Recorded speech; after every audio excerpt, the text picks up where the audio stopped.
Hello everyone, this is Jen as Bicolanang Sutil. So ito nga, nagpe-prepare ako ng gamit ko kasi lalabas kami.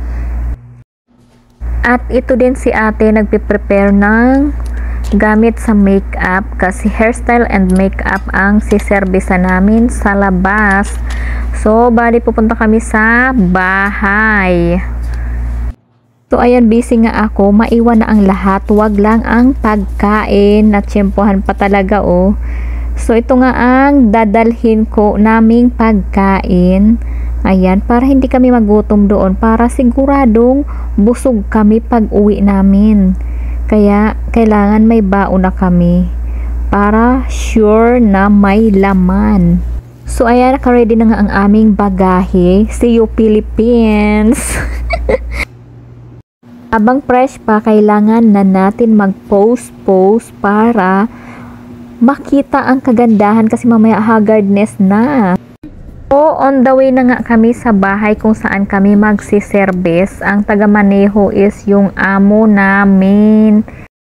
So, nandito nga ako sa harap, si ate sa likod. So, nakapag-video siya at ako naman ay hindi makapag-video ng todo kasi katabi ko yung amo ko. So, pag ganyan-ganyan lang ako guys, tingnan nyo naman ang aking face. Walang ka-makeup, naglabasan ang aking tinatago. So, ito na nga ang daan. Papunta na kami dun sa bahay. So, ito nga pala guys ang Riyadh. Ayan, nakikita nyo dyan. May McDo dyan. So, parang nagutom nga ako nung nakita ko si McDo. So, liliko na kami dyan sa unahan. Kasi dyan yung bahay ng pupunta namin. Wow, sana all nakakapag-video. Ayan, katabi niya yung bag na dala-dala namin. Mas mabigat pa sa akin. Ayan, huli sa akto na nagbablog. Hindi alam ni Amon nagbablog. Kana niya TikTok lang. Diba? TikTok din. Pwede na yan. Ayan, mukhang dito na kami sa pupuntahan namin. Ayan. Kita nyo guys, seryoso talaga yung isa dyan sa likod ko. Ito talaga ang mahirap guys kasi yung bitbit namin mas mabigat pa sa akin. Ganito talaga ang buhay OFW. Ayan guys, nakarating na nga kami dito sa wakas. Sa third floor kami, sobrang bigat. Grabe, para mawawala na ako ng hininga. Finally guys, natapos na din kami sa aming ginawa. Sayang nga kung pwede lang kuhanan ng picture man lang para makita nyo, pero hindi pwede kasi bawal nga. So ayan guys, tapos na nga kami. Ayan ang sala nila at ayan, preparing na nga ako sa aking pagliligpit para makauwi na kami. So ayan, sala pa lang nila, buong bahay na sa atin. Ayan ang kinain namin. Ang sarap niyan guys. Parang gusto kong dalhin pati lalagyan. So ayan, ang ganda talaga ng bahay nila at saka yung kulay ng sofa. Ang ganda guys. So haggardness na nga ang lola nyo. Ayan, bibit-bitin ko na pababa ang mga dala-dala namin.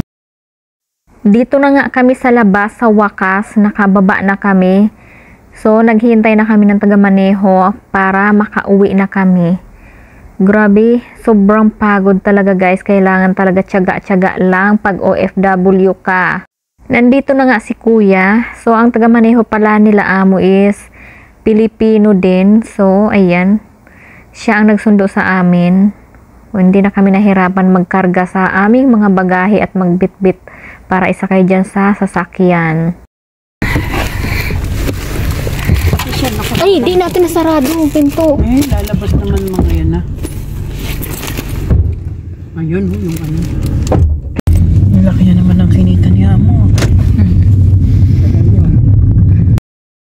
Sa wakas, pabalik na kami sa salon at nakapag-relax na rin ang aking likod habang sakay dito sa sasakyan. So, ito nga pala ang buhay namin dito sa abroad. Kailangan ng pagtsatsaga at pagsisikap sa trabaho.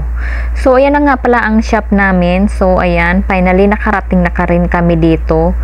Ayan, maliit lang ang shop namin guys. Ayan, magpapark na kami. Thank you for watching. Bye-bye.